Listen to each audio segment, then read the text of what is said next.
Quand la sécurité des femmes sert à enfermer leur corps, le Rassemblement national avance périodiquement l'idée de rouvrir des maisons closes en présentant cette mesure comme une réponse pragmatique à la prostitution au nom de la sécurité et du réalisme.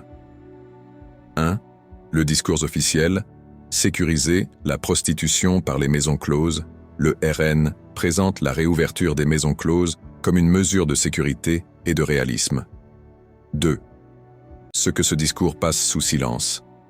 La réalité des maisons closes. Dès que l'on dépasse le slogan pour observer les pays où les maisons closes existent ou ont existé, une autre réalité apparaît. Les faits constatés de manière récurrente sont les suivants. Trafic d'êtres humains. La majorité des femmes ne sont pas libres ni indépendantes. Elles sont recrutées dans des pays pauvres, endettées artificiellement, déplacées, surveillées et contrôlées. Présence mafieuse, structurelle. Les maisons closes ne font pas disparaître la criminalité, elles la stabilisent. Elles deviennent des lieux où l'exploitation est légalisée, la contrainte est masquée par des contrats, la violence devient administrative et invisible. Violence systémique.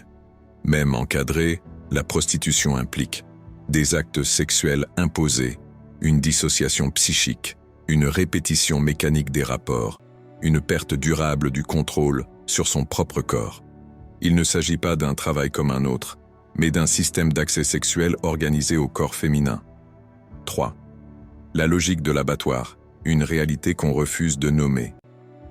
Dans une maison close, la logique est industrielle des femmes enfermées, une rotation continue d'hommes, des corps disponibles à la chaîne, un temps compté, une rentabilité maximale. Il ne s'agit ni de désir, ni de relation. Il s'agit de consommation. Et pourtant, ce système est présenté comme quelque chose de bénéfique pour les femmes elles-mêmes. 4. La contradiction flagrante. Quand l'autonomie féminine dérange les mêmes responsables politiques qui défendent les maisons closes, s'opposent fermement à des espaces réservés aux femmes, des salles de sport non mixtes, des restaurants ou lieux de repos féminins, tout espace où les femmes choisissent l'entre-soi, le confort, l'absence de regard masculin. Ces lieux sont dénoncés comme séparatistes, communautaristes, contraires aux valeurs républicaines. Ainsi, des femmes qui souhaitent être entre elles, problème, des femmes enfermées avec des hommes payants, solution. 5. Ce que cette incohérence révèle réellement. Cette contradiction n'est pas accidentelle, elle révèle une logique profonde. Ce qui est défendu, ce n'est pas la sécurité des femmes, c'est l'accès masculin aux femmes.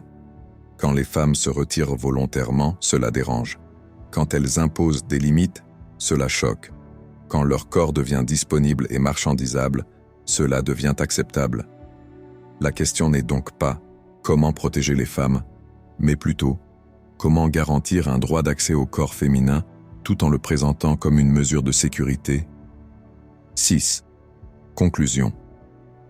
La réouverture des maisons closes n'est pas une politique de protection. C'est une institutionnalisation de l'exploitation sexuelle.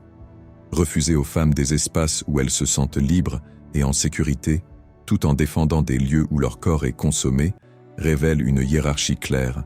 La femme libre dérange. La femme disponible rassure. Ce thème ne parle pas uniquement de prostitution. Il parle de la place que certains veulent assigner aux femmes dans la société.